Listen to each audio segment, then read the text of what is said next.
ગુજરાતના દરિયાકાંઠેથી ફરી કરોડોનું ડ્રગ્સ ઝડપાયું। પોરબંદરના દરિયામાંથી ગુજરાત એટીએસ અને કોસ્ટગાર્ડના સંયુક્ત ઓપરેશનમાં 299 કિલોથી વધુનો ડ્રગ્સનો જથ્થો ઝડપાયો। દરિયાઈ માર્ગે ગુજરાતમાં ડ્રગ્સ ઘુસાડવાનો ડ્રગ્સ માફિયાઓનો આ મંસૂબો ગુજરાત એટીએસ અને કોસ્ટગાર્ડની ટીમે નિષ્ફળ બનાવ્યો છે। ઈરાનથી 2 શખ્સો ડ્રગ્સનો જથ્થો લાવી રહ્યા હતા। હાલમાં 200 કિલો ડ્રગ્સના જથ્થા સાથે 2 ઈરાની પેડલરની પણ ધરપકડ કરી લેવામાં આવી છે।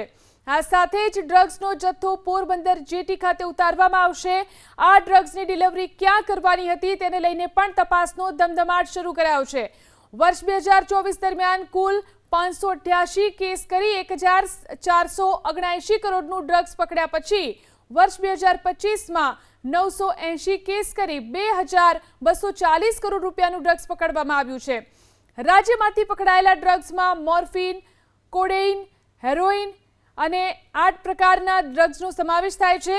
વર્ષ 2025 દરમિયાન જ ગુજરાતમાંથી 2240 કરોડ રૂપિયાનું સિન્થેટિક ડ્રગ્સ પકડવામાં આવ્યું છે।